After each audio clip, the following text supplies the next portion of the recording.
Hi all welcome back to my channel. ಇವತ್ತು ನಾನು green chilli chicken fry ಹೇಗೆ ಮಾಡೋದು ಅಂತ ತೋರಿಸ್ತಾ ಇದ್ದೀನಿ. ಮೊದಲಿಗೆ ಇಲ್ಲಿ ನಾನು 1 kg ಚಿಕನ್ನ ತೊಳೆದಿಟ್ಕೊಂಡಿದ್ದೀನಿ. ರುಬ್ಕೊಳ್ಳೋದಕ್ಕೆ ನಾನಿಲ್ಲಿ ಶುಂಠಿ ಬೆಳ್ಳುಳ್ಳಿ ಹಸಿಮೆಣಸಿನ್ಕಾಯಿ ಚಕ್ಕೆ ಲವಂಗ ಕೊತ್ತಂಬರಿ ಪುದೀನ 3ರಿಂದ 4 ಈರುಳ್ಳಿನ ಹಚ್ಕೊಂಡು ಇಟ್ಕೊಂಡಿದ್ದೀನಿ. ಸೊ ಇದೆಲ್ಲನೂ ಒಟ್ಟಿಗೆ ಹಾಕ್ಕೊಂಡು ಪೇಸ್ಟ್ ಮಾಡ್ಕೋಬೇಕು. ಈ ಥರ ಒಂದು ಹದಕ್ಕೆ ಪೇಸ್ಟ್ ಮಾಡ್ಕೋಬೇಕು. ಇನ್ನೊಂದು ಕಡೆ ನಾನು ಪಾತ್ರೆ ಕಾಯಕ್ಕಿಟ್ಟು ಅದಕ್ಕೆ ಎಣ್ಣೆ ಹಾಕ್ಕೊಂಡು ಎಣ್ಣೆ ಕಾದ್ಮೇಲೆ ಇದೇನು ಪೇಸ್ಟ್ ಮಾಡ್ಕೊಂಡಿರ್ತೀನಿ ಅದನ್ನು ಹಾಕಿ ಅದು ಹಸಿ ವಾಸನೆ ಹೋಗೋವರೆಗೂ ಲೈಕ್ ಈ ಥರ ಫ್ರೈ ಮಾಡಬೇಕು. ಸೊ ಅದೆಲ್ಲ ಸ್ವಲ್ಪ ತಾದ್ಮೇಲೆ ನಾನು ಅರಿಶಿನ ಹಾಕ್ಕೊತಾ ಇದ್ದೀನಿ. ಅರಿಶಿನ ಹಾಕ್ಕೊಂಡು ಬಾಡಿಸ್ಕೊಂಡು ಚಿಕನ್ ಏನು ತೊಳೆದಿಟ್ಕೊಂಡಿದ್ದೀನಿ ಅದನ್ನು ಹಾಕ್ತಾಯಿದ್ದೀನಿ ಇವಾಗ. ಸೊ ಚಿಕನ್ ಹಾಕಿದ್ಮೇಲೆ ಸ್ವಲ್ಪ ಉಪ್ಪನ್ನು ಹಾಕ್ಕೊಂಡು ಫುಲ್ ಮಿಕ್ಸ್ ಮಾಡ್ಕೊತಾ ಇದ್ದೀನಿ. ಮಸಾಲೆ ಎಲ್ಲ ಫುಲ್ ಅದಕ್ಕೆ ಮಿಕ್ಸ್ ಆಗೋ ಥರ ನಾವು ಬಾಡಿಸ್ಕೋಬೇಕು.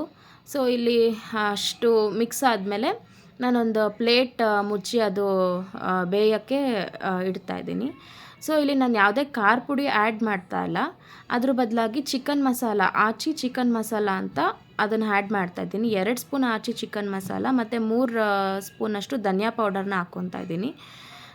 ಒಂದು ಕಡೆ ಈ ಕಡೆ ಚಿಕನ್ ಕುದೀತಿದ್ದಂಗೆ ನಾನು ಈ ಪೌಡರ್ನೆಲ್ಲ ಅದಕ್ಕೆ ಮಿಕ್ಸ್ ಮಾಡ್ಕೊತಾ ಇದ್ದೀನಿ. ಸೊ ಪೌಡರ್ನ ಹಾಕಿ ಚೆನ್ನಾಗಿ ಮಿಕ್ಸ್ ಮಾಡಿ ಸ್ವಲ್ಪ ಅದು ಕುದಿಯೋದಕ್ಕೆ ಬಿಡಬೇಕು.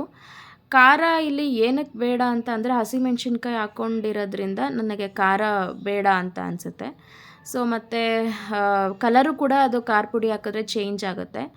ಹಂಗಾಗಿ ನಾನು ಹಸಿಮೆಣ್ಸಿನ್ಕಾಯಿನ ಇಲ್ಲಿ ಜಾಸ್ತಿನೇ ಯೂಸ್ ಮಾಡ್ಕೊಂಡಿದ್ದೀನಿ. ಸೊ ಇದೆಲ್ಲ ಆದಮೇಲೆ ಕುದಿದ್ಮೇಲೆ ಚಿಕನ್ ಈ ಥರ ರೆಡಿ ಆಗಿದೆ. ತುಂಬಾ ಟೇಸ್ಟಿಯಾಗಿರುತ್ತೆ. ನಮ್ಮ ಹಸ್ಬೆಂಡ್ ಮನೆ ಕಡೆ ಇದು ಹಸಿರು ಗೊಜ್ಜು ಅಂತ ಹೇಳ್ತಾರೆ. ಸೊ ಯಾರೆಲ್ಲ ಸಬ್ಸ್ಕ್ರೈಬ್ ಮಾಡಿಲ್ಲ ಪ್ಲೀಸ್ ಸಬ್ಸ್ಕ್ರೈಬ್ ಮಾಡಿ, ಲೈಕ್ ಮಾಡಿ. Thank you so much.